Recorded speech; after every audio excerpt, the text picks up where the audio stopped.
Oi, oi, turma. Tudo bem? Bom dia, boa tarde ou boa noite, né? Como sempre. Para mim, está sendo boa noite. A gente vai dar continuidade no conteúdo programático da disciplina de saúde mental. Agora sim, iniciando na parte das psicopatologias, o entendimento do desenvolvimento psicológico e personalidade. Então, anteriormente a gente passou por toda a parte histórica, né?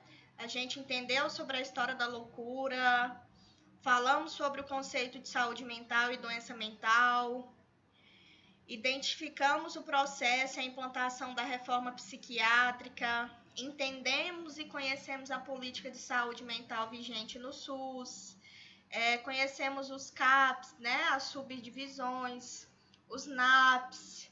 Então, hoje, vamos iniciar o conteúdo a respeito da psicopatologia e sobre as patologias do desenvolvimento de personalidade. Então, vamos lá. Todo mundo pronto aí, preparado? Em casa? Estrutura psicológica e desenvolvimento de personalidade. Desenvolvimento humano e mental. A psicologia do desenvolvimento, ela é o estudo das modificações do comportamento ao longo do tempo, através das mudanças na forma e na organização das respostas. O que isso quer dizer? Que o desenvolvimento humano, pessoal, ele é muito rico e diversificado. Ele possui suas características próprias e também tem o seu próprio ritmo de desenvolvimento. Está relacionado com a questão de cada tempo que o ser humano está vivendo, a sua idade, né, o seu meio social, a hereditariedade. Então, a gente diz que o comportamento humano, ele é singular. Por que ele é singular? O que significa a palavra singular? Ele traz para a gente um adjetivo que se refere a algo que é único, algo que é exclusivo, né? Que é peculiar, que é raro. Então, cada ser humano ele é único, cada ser humano tem uma forma de se desenvolver enquanto pessoa, enquanto desenvolvimento mental. É algo que se diferencia, né, dos demais, ser singular, porque ele tem a sua excepcionalidade. Então, o desenvolvimento mental, ele se refere com uma ampliação dos horizontes, o aumento da capacidade para lidar com determinadas situações, a capacidade de atenção e concentração por períodos cada vez mais longos e o desenvolvimento da memória e o aumento da capacidade de raciocínio.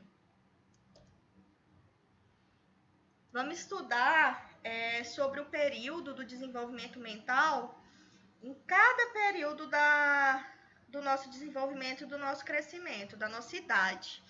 É um estudo de Jean entre 1896 a 1980. Então, de 0 a 2 anos é considerado, segundo ele, um período sensório-motor. O que isso quer dizer? Nesse período, de 0 a 2 anos, a criança está desenvolvendo algumas características. Quais são elas? Percepção do ambiente e o agir sobre ele, o desenvolvimento da consciência do próprio corpo, né? Começa a reconhecer, pegar no pezinho, né? Querer levar o pezinho na boca, ele começa a reconhecer, a enxergar, e o desenvolvimento da inteligência. Já no período de 2 a 7 anos, ele é considerado, por Jean, como um período pré-operatório. O que isso significa? Durante o período dessa idade, por volta dos 2 anos, já se inicia o desenvolvimento da linguagem. É onde a criança já começa a bocejar algumas palavras, já começa a falar algumas palavras, né? Já tem uma socialização da ação, aquela atividade faz de conta, os desenhos, começa a sonhar com algumas coisas. E principalmente, pessoal, né, nessa fase, tem um desenvolvimento do pensamento. De que forma? A partir do pensamento verbal. As mãezinhas aí e os pais, né, que tiverem na turma, eles vão conseguir identificar bem. Essa é uma fase bem marcante na criança. Eu ainda não sou mãe, mas eu sou madrinha, então acaba que eu convivi também com essa fase, que é aquela fase do porquê. Tudo que a criança vê, tudo que ela faz, ela quer saber o porquê. Então, nessa fase, esse desenvolvimento do pensamento, ele é a partir do pensamento verbal. É onde entra os porquê e a causa e o efeito. Um exemplo, ele pergunta por que o pintinho é amarelo? Por que o céu está no meio das nuvens? Então, assim, é meio que o óbvio, entendeu? Eles começam a querer entender melhor o meio, ter curiosidade pelas coisas. Acaba que inicia um animismo e um artificialismo das coisas, certo? E durante esse período também ocorre um desenvolvimento da intuição. Já numa fase de maturidade, entre os 7 a 12 anos, é considerado por Jean um período das operações concretas. Professora, o que isso significa? Nesse período, ocorre o desenvolvimento do pensamento lógico sobre coisas concretas. Então, acaba que eles já iniciam com um meio de maturidade maior, um entendimento melhor das coisas, uma compreensão das relações entre coisas e a capacidade para classificar objetos. Aqui já se tem um entendimento, uma maturidade melhor e maior. Começa a aparecer também as noções a respeito de substâncias, de peso e volume.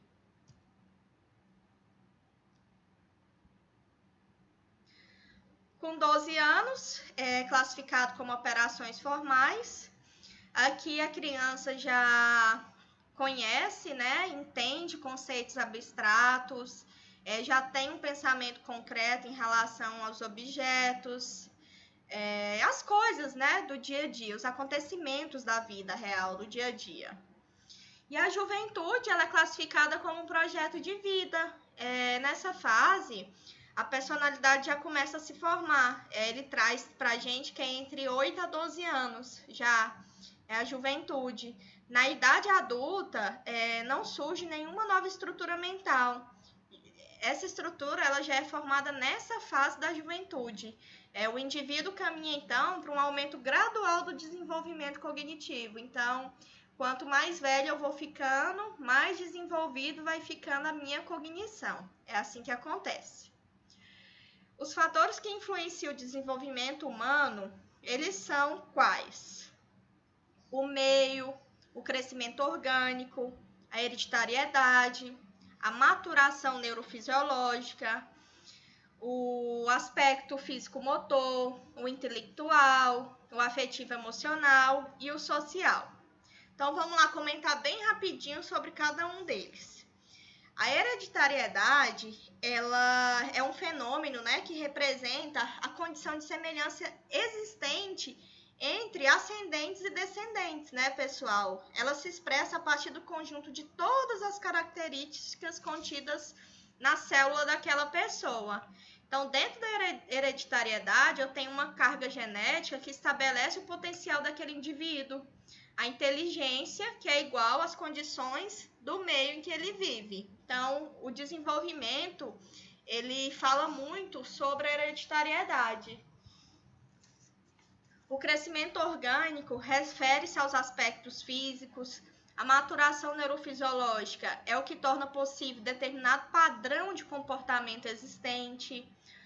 O meio é o conjunto de influências e estimulações ambientais que altera os padrões de comportamento de cada indivíduo. Às vezes tem um indivíduo que ele age de uma forma no meio, e se há uma mudança social, uma mudança física, ele já se torna uma pessoa diferente na forma comportamental. Então, o meio fala muito também.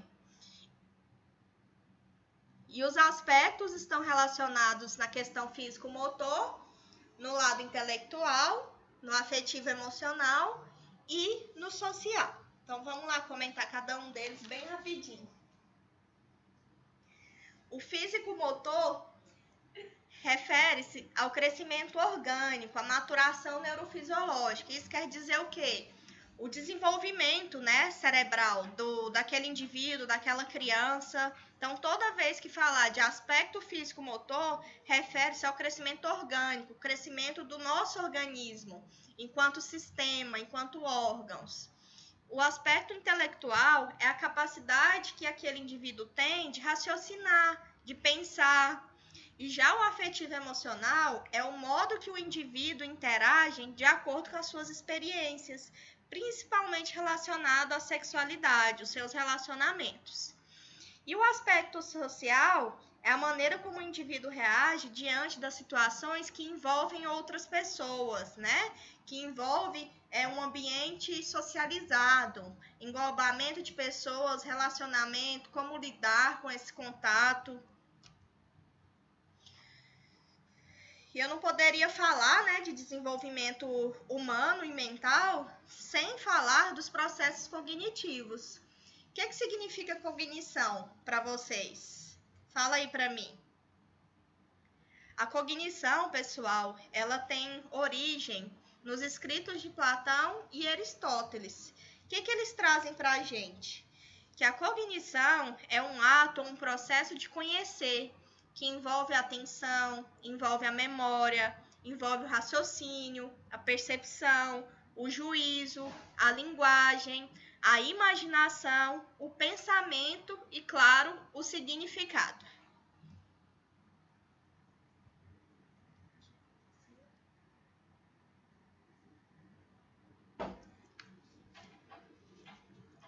Dentro dos processos cognitivos, é muito importante entender o significado da palavra percepção. Quando a gente diz sobre a percepção, tem que vir à nossa cabeça como uma função cerebral que atribui significado a estímulos sensoriais a partir do histórico de vivências passadas. Então, a percepção, pessoal, ela consiste na aquisição e interpretação, seleção e organização das informações obtidas pelos nossos sentidos. A percepção do mundo, ela é muito diferente para cada um de nós. Então, cada indivíduo, cada ser humano, cada pessoa, ela tem uma percepção diante de determinadas situações. Um exemplo que eu trouxe aqui para vocês é essa figurinha que contém, né, um número na forma horizontal com duas pessoas em discussão. O que sugere para a gente? Percepções diferentes. O da minha esquerda, ele está sugerindo que esse número é um 6. E o da minha direita, ele já tem uma percepção totalmente diferenciada, com o número 9. Então, a percepção, ela altera de acordo com a pessoa e de acordo com novas informações. Ela é diferente para cada um de nós. Já a memória, ela vem como algo que focaliza coisas específicas. Ela deterioriza com a idade, né? Isso aí é bastante comum na nossa vivência, né? Com nossos avós, com nossos pais, até no acompanhamento nosso mesmo, nosso crescimento mental. Às vezes a gente brinca, né? Que tá ficando idoso porque tá começando a esquecer as coisas. E realmente é algo científico, é algo que faz sentido. A memória, ela deterioriza de acordo com a idade. A nossa memória, pessoal, ela é muito importante porque ela é a base do nosso conhecimento. Então, a memória é um processo que conecta pedaços de memória e conhecimentos a fim de gerar novas ideias. Então, a nossa memória, ela nos traz decisões diárias. Olha a importância, olha o significado disso para a gente conseguir se relacionar e tratar diferentes vivências. O raciocínio também entra como um processo cognitivo muito importante. É uma operação lógica, discursiva e mental, que ou mais proposições podem concluir através de mecanismos de comparação e abstrações. O nosso raciocínio, ele nos traz respostas verdadeiras, respostas prováveis, improváveis, respostas falsas. De acordo com algumas premissas, chegamos à conclusão. Então, a gente brinca muito, né, que usa-se bastante o raciocínio na matemática, né, porque a gente tem que raciocinar para chegar no resultado. Então, é mais ou menos isso mesmo que acontece. É uma operação lógica, discursiva e mental. Já o juízo, ele conduz ao pensamento lógico, objetivando alcançar uma integração significativa. O juízo, pessoal, ele possibilita uma atitude racional frente às necessidades daquele momento. Então, é aquela atitude, entendeu? É aquela decisão que a gente define, que a gente toma ali naquele momento.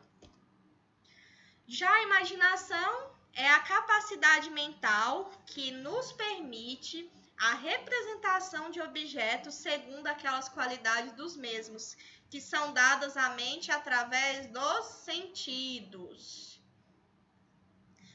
O pensamento, ele permite aos seres humanos modelar o mundo e, com isso, a gente consegue lidar com ele.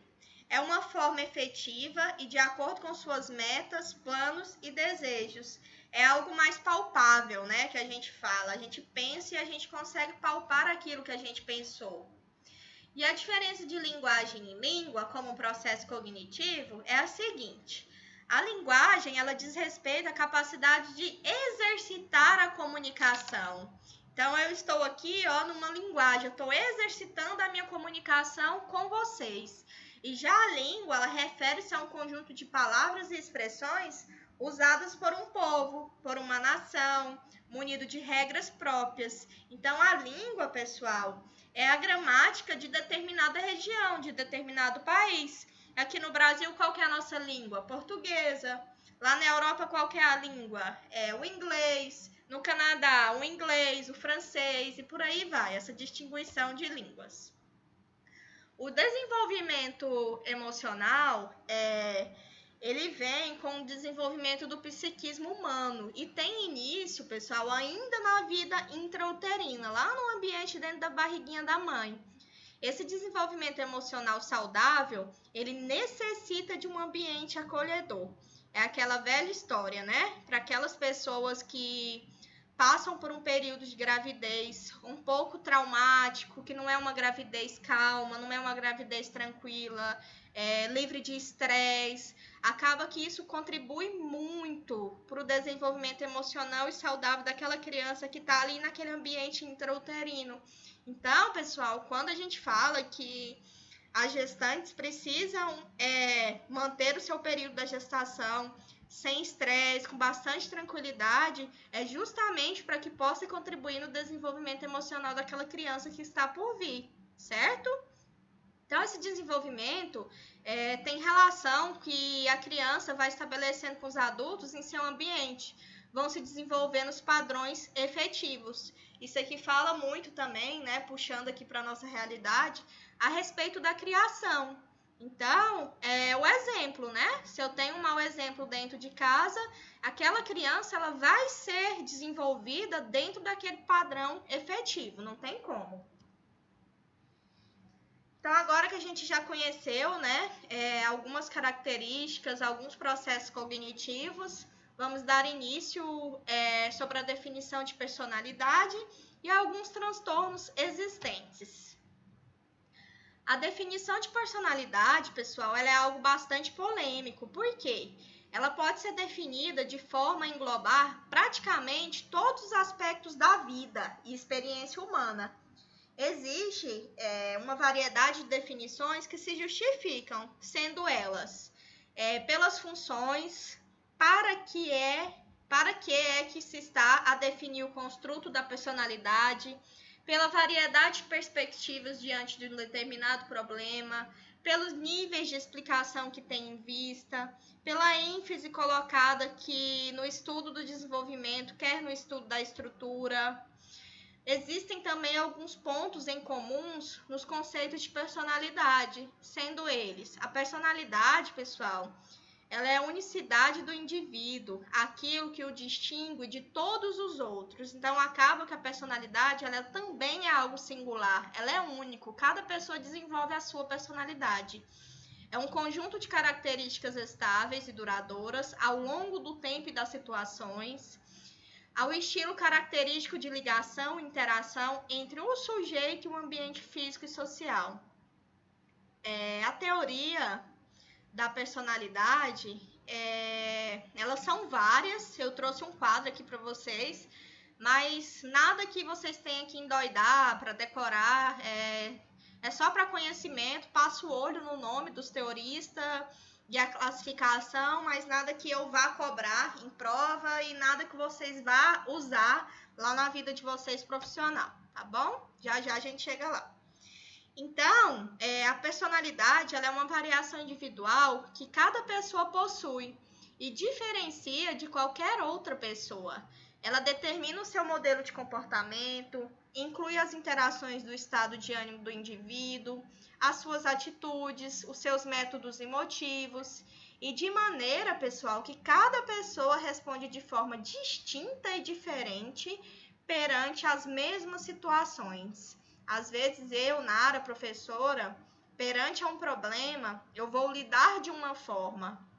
E já a Bruna, a Thaís, o Gabriel, eles vão lidar de uma forma totalmente diferente da minha. Então é por isso que se diz que cada pessoa tem a sua personalidade, é algo singular. A personalidade, ela representa as propriedades estruturais e dinâmicas de um indivíduo ou indivíduos, tal como essas se refletem nas suas respostas características ou peculiares a diferentes situações, que foi o exemplo que eu acabei de dar. Ela é formada por características inatas, acumulação de experiências e ações recíprocas entre o ser humano e o meio que ele vive. Mais um conceito, é o conjunto de traços psicológicos internos que determinam a forma como o indivíduo se comporta em diferentes situações. E aqui está a definição de personalidade de acordo com os teoristas, certo? Em cada momento histórico. Então, eu não vou citar isso aqui para vocês, é só para conhecimento mesmo, a título de conhecimento, depois vocês dão uma olhadinha, tá bom? O teorista e qual tipo de personalidade que se usava. Então, quais são as características? A personalidade é o traço distintivo de cada ser humano e é formado pela combinação de características e qualidades distintas. Aí entra a consistência, considerando que a personalidade é um traço distinto de cada pessoa, novamente, cada indivíduo, permanece relativamente estável ao longo do tempo, influenciando assim pelo seu comportamento. Isso, pessoal, não evita que o indivíduo possa mudar o seu comportamento devido a qualquer fator ambiental ou social ou qualquer necessidade experimentada, certo? E a diferenciação? A personalidade, ela nos permite identificar cada indivíduo como um ser único. De novo, essa característica traduz-se nas distintas reações que podem ter as pessoas perante um mesmo estímulo. Então, a personalidade sendo única, por ser uma combinação de fatores internos, mas se queremos utilizá-la como critério de segmentação, pode-se destacar um ou vários traços comuns. A evolução, apesar da personalidade ser um traço consistente, pode variar ao longo prazo pela interação com o meio, pelas experiências vividas pelo indivíduo ou simplesmente à medida que essa pessoa vai amadurecendo. Então, por que fala que a gente evolui de acordo com a nossa vida, com a nossa vivência? É justamente por isso. A nossa evolução da vida, ela está muito relacionada com o nosso tempo, a nossa situação de vida, o momento que a gente está vivendo, o nosso amadurecimento. Vocês concordam comigo? E já em previsibilidade, a personalidade é uma complexa combinação de características e comportamentos que tornam difícil uma predição da resposta das pessoas a qualquer estímulo sugerido. Então, pessoal, todo mundo tem a sua opinião sobre a personalidade de uma pessoa. Às vezes eu vejo a personalidade de uma pessoa de uma forma, mas vocês não vê. E assim sucessivamente. A personalidade estuda os indivíduos, as diferenças entre eles. Eu trouxe 3 perguntinhas aqui nesse slide, só para vocês refletirem aí em casa. Como se eu estivesse perguntando para vocês, vocês me respondendo em sala de aula. Mas refletem aí na casa de vocês, tenham um entendimento dessa aula, volta para si um pouco, se entendam, se enxerguem melhor enquanto pessoa, enquanto personalidade. Quais são essas perguntas? As pessoas são parecidas e não diferentes? O que é que vocês acham? Como entender o que nos faz agir de uma maneira ou de outra? E aí, que tal? Como nos desenvolvemos a partir da infância? Alguém sabe?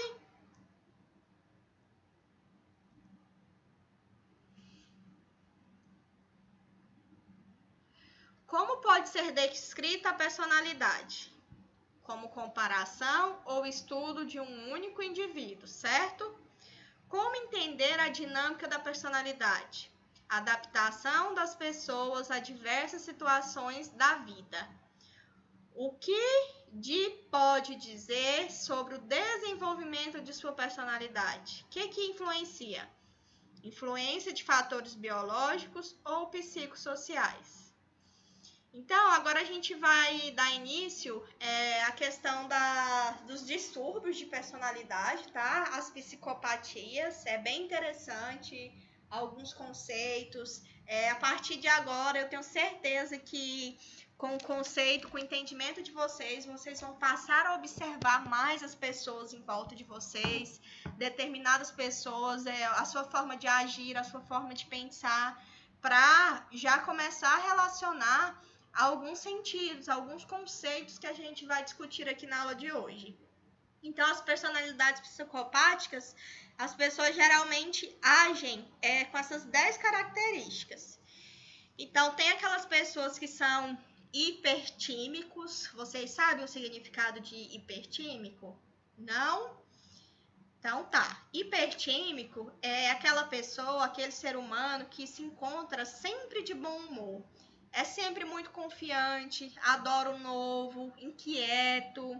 É uma personalidade característica depressiva, característica insegura de si mesmo. É uma personalidade característica de fanatismo. Eles são carentes de afirmação, eles são instáveis de ânimo, são explosivos, são insensíveis, são abúlicos. Eu estou trazendo essas palavras mais difíceis com significado, porque eu creio que seja mais difícil de entender, que a gente não está acostumado a falar isso no nosso dia a dia. Então, aquela pessoa que é abúlica é aquela pessoa desinteressada, que não tem vontade de nada, que é muito apática. E o astênico é aquela pessoa frágil, que tem fraqueza. Qual que é o significado de astenia? Vocês se lembram? É a diminuição da força muscular. Então, aquela pessoa que é astênica é aquela pessoa frágil, que possui fraqueza. Então, pessoal, em razão da multiplicidade das configurações e combinações individuais, é muito raro que uma qualidade só predomine tanto e caracterize uma pessoa a ponto de se poder designá-la corretamente por ela, certo? Então, vamos lá. Quais são os fatores que implicam nos transtornos da personalidade? Tem-se na literatura os fatores genéticos, os fatores biológicos e os fatores psicoanalíticos. Boa parte, gente, desses transtornos, eles se dão pela questão genética. A diferença de sexo também influencia bastante. Então, dentro do fator genético, um estudo com 15 mil pares de gêmeos realizado nos Estados Unidos, evidenciou que em gêmeos monozigóticos, a concordância para transtorno de personalidade era várias vezes maior do que para gêmeos dizigóticos. Então, o fator genético é um fator que implica, sim, no transtorno da personalidade, certo?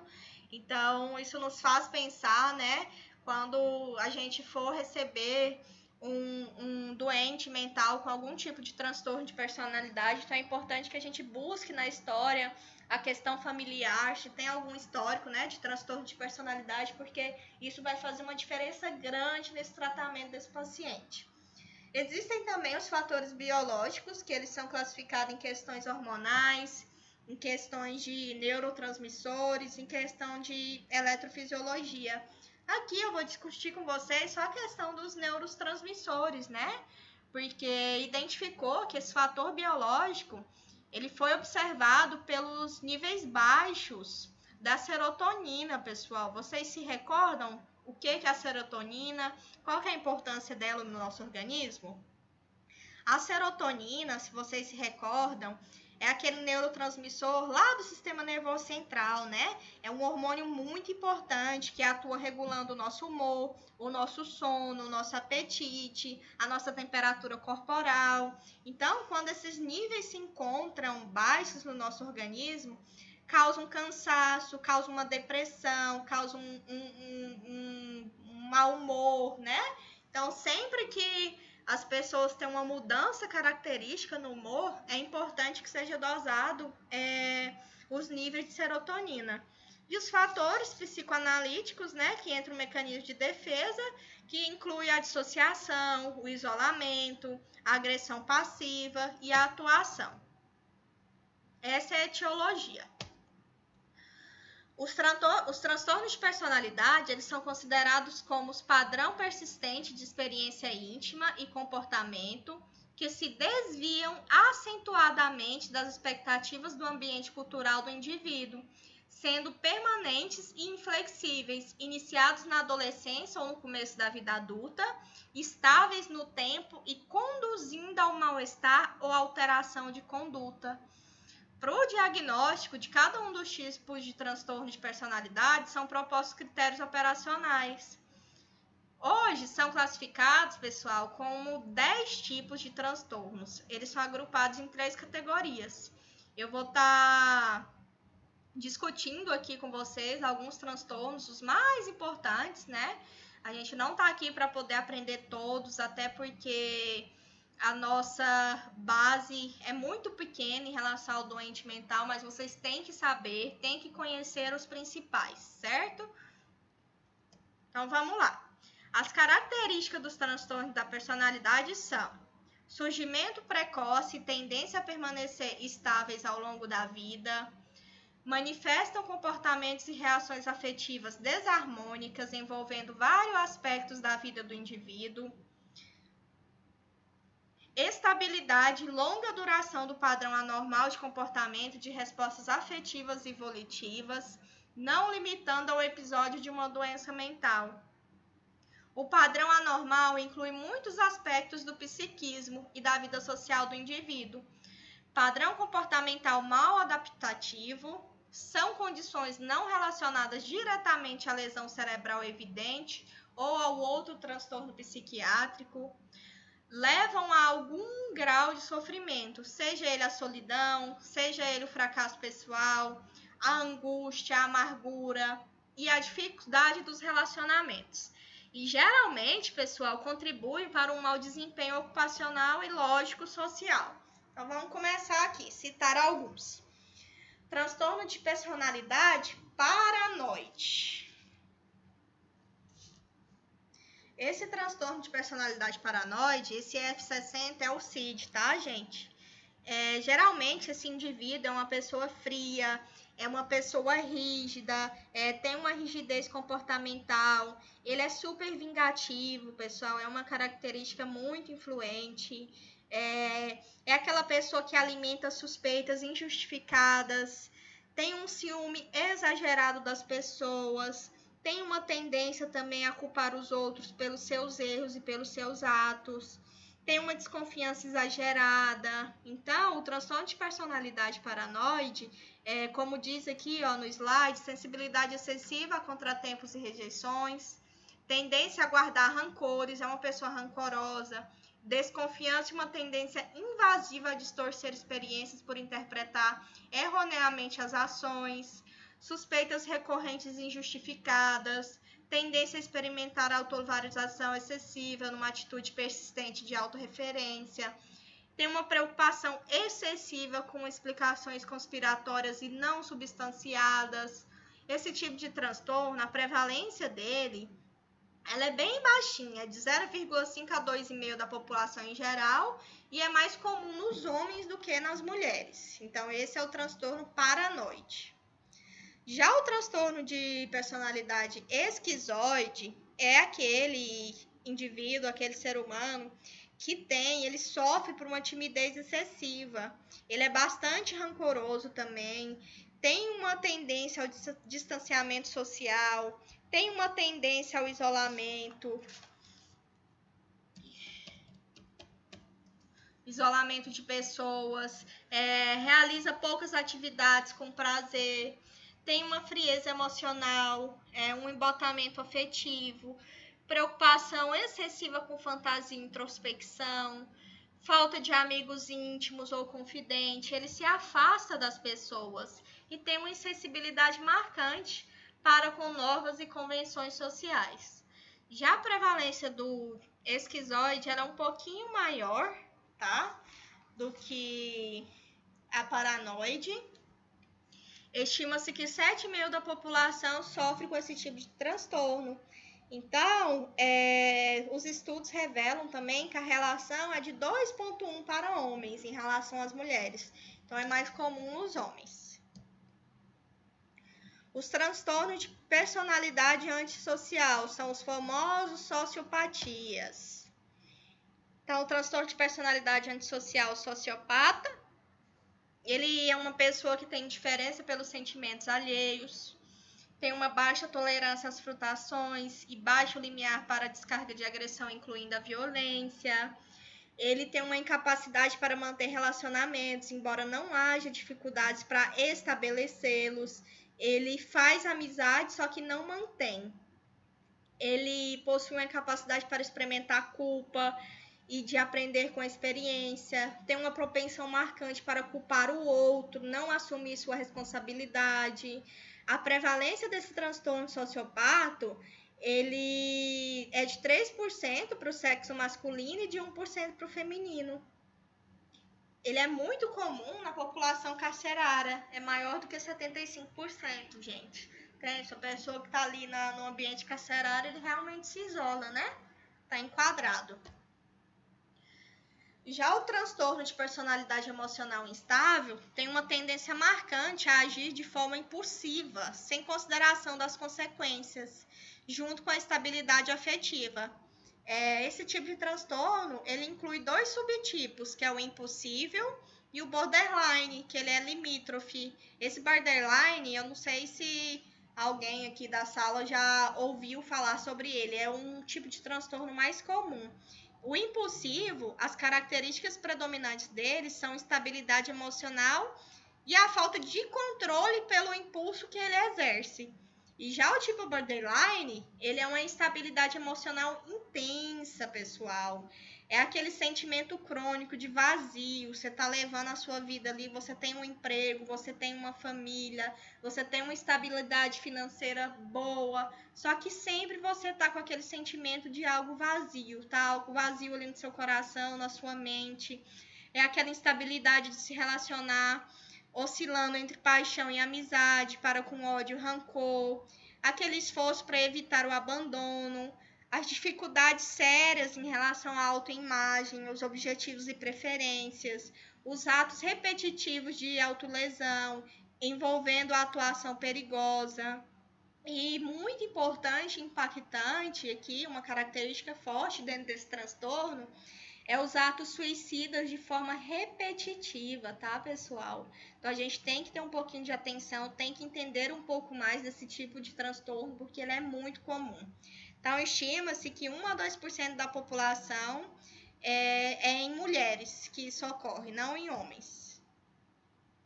O transtorno de personalidade histriônica vem da histeria, né? Algo que é histriônico.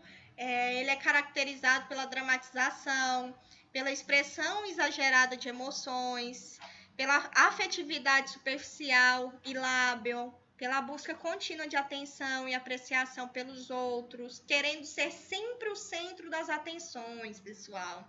É algo sedutivo, inapropriado em aparência e comportamento, erotização de situações a princípio não eróticas. Então, essa pessoa, ela quer sempre estar à frente, ela quer sempre chamar atenção em ambientes que não são favoráveis. Infantilidade, tendência a reações infantis.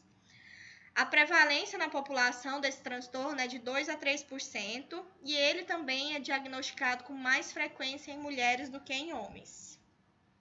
Já o transtorno de personalidade anacástica ou obsessiva é aquele transtorno que tem como característica o sentimento de dúvida e de cautela excessiva. É aquela pessoa hipersistemática, hipersegura, que se preocupa demais com os detalhes, com as listas, com as regras, com as ordens, com a organização daquele ambiente e com os esquemas. É uma pessoa muito perfeccionista que interfere com conclusões de tarefa. Tem uma rigidez muito grande, uma teimosia, uma resistência, uma insistência não razoável para que os outros se submetem à sua maneira de fazer as coisas. Existe também, dentro desse transtorno, uma intrusão, pessoal, de pensamentos ou impulsos insistentes e inoportunos. A prevalência desse transtorno, eu não achei em nenhuma literatura como algo conhecido, então é um transtorno com prevalência desconhecida em relação à porcentagem, mas dizem que é mais comum em homens do que nas mulheres. O transtorno de personalidade ansiosa, de evitação, é aquele transtorno que tem como característica sentimentos persistentes e invasivos de tensão e apreensão. Esse ser humano, ele preocupa-se excessivamente com as críticas e a rejeição. Tem uma relutância em se envolver com pessoas, tem uma crença de ser socialmente inepto, desinteressante ou inferior, tem um complexo de inferioridade, que ninguém gosta dele, que ninguém se aproxima dele, que ele é o feio, que ele é o pobre. É mais ou menos nesse sentido. Possui restrições no estilo de vida devido à necessidade de segurança física. Evita atividades sociais e ocupacionais que envolvam contato interpessoal significativo, com medo, pessoal, da rejeição, da desaprovação das pessoas e da sociedade. O transtorno de personalidade dependente, ele tem como característica encorajar ou permitir que os outros tomem a maioria das decisões importantes da vida do indivíduo. Então, ele é muito dependente das pessoas, ele não toma nenhuma atitude por si, ele não tem a capacidade de entendimento para tomar determinadas situações. Subordinação de suas necessidades àquelas dos outros, do quais é dependente aos desejos deles. Sente-se desconfortável ou desamparado quando sozinho, então ele tem uma dependência total. Esse tipo de transtorno, essa pessoa não pode ficar sozinho, porque ele sempre quer estar em volta de alguém, ele se sente seguro com a presença de uma pessoa, por isso a dependência. Tem uma capacidade limitada para tomar determinadas situações e decisões do dia a dia. Aqui, para finalizar, alguns tipos de personalidades e seus traços. A gente tem o tipo de personalidade astenoide, que é aquela pessoa que é astênica. O que isso significa? Uma pessoa que possui como característica fatigabilidade fácil. Vocês sabem? Difícil, né? Essa palavra. Fatigabilidade. O que isso significa? Fatigabilidade significa aquela pessoa que tem um cansaço frequente, uma indisposição, aquela pessoa pessimista, aquela incapacidade para o prazer, que tem um sentimento de menos-valia, uma falta de confiança, tem um baixo nível de energia, uma falta de entusiasmo. Então, isso é uma pessoa astênica. Existe também a personalidade daquelas pessoas que são hipocondríacas, né? Que é o ser hipocondroide. Isso aqui também é algo comum. Eu tenho certeza que todos vocês já conheceram alguém que possui esse tipo de hipocondria. Então, gente, aquela pessoa que é hipocondríaca é aquele ser humano que possui a obsessão com a ideia de ter um problema médico grave, só que não diagnosticado. Na maioria das vezes não está acontecendo nada. É só uma questão mental mesmo, psicológica. A hipocondria, ela geralmente se desenvolve durante a vida adulta. Então, os sintomas incluem o medo intenso e prolongado de ter uma doença grave e preocupação de que sintomas pequenos indiquem algo grave.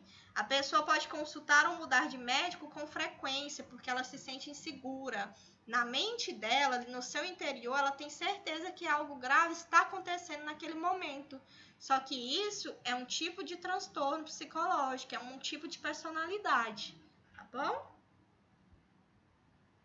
A psicopatia, que é o psicopata, né? são aquelas pessoas que agem somente em benefício seu, em benefício próprio. Eles são desprovidos do sentimento de culpa e dificilmente estabelecem laços afetivos com alguma pessoa. Então, eles são bastante frios, tá? Eles são bastante duros com as pessoas. Eles possuem uma autoestima elevadíssima. Eles mentem, eles enganam e eles também manipulam as pessoas. O voyeurismo ou voyeurismo é um tipo de personalidade quando a pessoa sente o prazer em observar o outro. Então, é quando o prazer está em observar. É o ato de observar pessoas geralmente estranhas, sem suspeitar que elas estejam sendo observadas. Então, coloquei aqui uma pessoa observando o outro pelo buraquinho da fechadura. Gente, eu tô falando isso aqui para vocês, é muito comum. Olha o tamanho do nosso país, né? São milhares de pessoas. Então, assim, eu tô falando aqui, às vezes vocês devem estar pensando aí, gente, isso aqui que ela tá falando não acontece, não é algo comum, mas é comum sim. Então, lá no voyeurismo, ele gosta de observar, de avaliar pessoas desconhecidas e principalmente pessoas que podem estar despidas, podem estar nuas ou em atividade sexual. Depois vocês fazem uma leitura aí à parte. Principalmente em casos de excitação sexual. O masoquista é aquele tipo de personalidade que o ser humano tem uma satisfação ou prazer sexual através do sofrimento físico ou moral. Então, ele sente o prazer em causar o sofrimento àquela outra pessoa. O incesto, isso geralmente acontece quando há relação sexual entre duas pessoas que são da mesma família. Isso pode ser parentes próximos, pode ser o pai com a filha, a mãe com o filho, os pais com seus filhos, com seus irmãos, com seus tios e sobrinhos. É muito forte, né, gente? Eu falar isso aqui com tranquilidade para vocês, mas é a realidade. Todo mundo aqui é maduro, né? Vão ser profissionais de saúde excelentes e irão lidar com determinadas situações muito graves o tempo todo. Então, é por isso que a gente tem que ter o conhecimento, tem que ter a seriedade e o entendimento dos conceitos. Aí eu trouxe um pedacinho de uma reportagem de um caso que aconteceu aqui no Brasil, lá no Maranhão, que a entrevistada, que é uma moça, ela falava assim: ele me batia muito, me empurrava. Ele me procurava de 3 em 3 dias e 8 em 8 dias, mas eu não pensava que isso fosse um crime. Dessa forma, Sandra Maria Monteiro, de 29 anos, descreveu ontem como era o relacionamento com o pai, o labrador José Agostinho, de 54 anos, que foi preso na terça passada em um povoado de Pinheiro, no interior do Maranhão. Então, pessoal, a falta de informação, ela causa esse tipo de transtorno de personalidade. Para você ter uma ideia, no caso dessa mulher, ela teve 7 filhos com o próprio pai, entendeu? Então é bem complicado, viu? A gente tem que ter um domínio aí e saber lidar com essas situações no dia a dia. A pedofilia, trouxe bem pequenininho, é uma atração sexual de um indivíduo adulto, né? Que ela está dirigida primariamente pelas crianças, pela pré-puberdade ou não. A zoofilia é aquele indivíduo, né, que tem envolvimento sexual, que gosta de se envolver com seres de outras espécies, né, de animais. A bissexualidade, que é a preferência sexual de uma pessoa por ambos os sexos, tanto por homem como por mulher. O travestismo, né? Os travestis são aquelas pessoas que gostam de se vestir como membro do sexo oposto e fazem isso, pessoal, de modo elaborado. Então, de modo geral, os travestis eles tendem a estar contentes com seu próprio sexo e papel sexual e não experimentam papel de identidade sexual. Então, os transtornos da personalidade, nos termos atuais, as alterações de personalidade não despertam mais interesse nos pesquisadores, como acontecia anteriormente. Antes, quando, como dado semiológico, poderia nos ajudar a entender melhor o diagnóstico do transtorno psicótico ou neurótico. O diagnóstico de transtorno de personalidade, ele é valorizado em si, não em função de outras alterações em relação às quais é encarado como uma comorbidade. O tratamento, pessoal, é a farmacoterapia auxiliar do tratamento psicoterápico, que na maioria dos casos é o tratamento principal, tá? O que a gente tem aqui como característica? É difícil a adesão aos tratamentos, a importância do relacionamento equipe-paciente, médico-paciente, enfermeiro-paciente, psicólogo-paciente. A psicoterapia de base dinâmica tem sido estudada em pacientes de borderline, né? Que é aquela situação que a pessoa sente aquele vazio sentimental o tempo todo. Ele tem um emprego, ele tem uma família, ele tem uma situação financeira adequada, mas ainda assim ele sempre tem aquele sentimento que está vazio, que está faltando algo. As psicoterapias de base comportamentais parecem dar os melhores resultados. Preconiza-se para os pacientes borderline o uso de IRS. O que é o IRS, pessoal? O IRS, ele é um inibidor de recaptação da serotonina. Como exemplo comum, que eu tenho certeza que todo mundo conhece, entra a fluoxetina como tratamento medicamentoso. Os transtornos de personalidade, evitadores de ansiedade, respondem bem também aos ansiolíticos, respondem bem aos neuropiléticos e ocorre com uma abordagem dimensional para a utilização de psicofármacos. Então, qual que é a importância da atuação da enfermagem frente a esses distúrbios, essas alterações de personalidade? A enfermagem ela deve estar sempre preparada para atuar como um mediador, pessoal, entre o portador do transtorno de personalidade e a sociedade, desenvolvendo ações qualitativas e com qualidade para enquadrar tais pacientes a um comportamento aceitável, de acordo com a estrutura dos domínios psicobiológicos básicos, como a regulação dos impulsos, a modulação afetiva e a organização cognitiva e o controle da ansiedade. O enfermeiro também, ele tem como objetivo e finalidade atuar periciando, acompanhando, observando, prestando assistência às vítimas e agressores, procurando criar um vínculo de confiabilidade para melhor interagir com o caso. Então, se eu não der confiança, se eu não passar uma calma, uma tranquilidade, uma ética, aquele paciente, aquele cliente, ele não vai se sentir tranquilo em se abrir comigo, em confiar em mim. Eu quis destacar aqui para vocês tomarem nota que o que eu vejo com uma maior importância, eu sempre tenho falado isso em sala de aula para vocês, é que em alguns casos, quase na maioria, o pessoal da enfermagem, ele é requerido a testemunhar como perita nos processos legais, no Tribunal de Justiça. Sendo assim, gente, é indispensável o arquivo da documentação detalhada dos exames da vítima e outras anotações, já que alguns processos podem levar anos para ocorrer, até chegar na fase do depoimento profissional, tá? Então, assim, não tem algo muito concreto da nossa prática para que seja feito, né? Eu digo assim, os cuidados de banho no leito, de medicamento, não é tanto isso. O papel do enfermeiro aqui é tornar um parceiro, um companheiro desse usuário, de forma que ele possa contribuir com o tratamento. Esse paciente tem que se sentir em casa, ele tem que se sentir confiante, seguro daquela equipe que está o tratando, certo? Então, esse foi o objetivo da aula de hoje, a gente entender um pouquinho dessas características psicológicas, mentais, conhecer os transtornos das personalidades. Não precisam se preocupar, se apegar com todos os nomes, todos os transtornos que a gente verificou. O intuito da aula não é esse, eu quero que vocês aprendam o nome, conheçam algumas características e saber que isso existe dentro da nossa realidade, tá bom?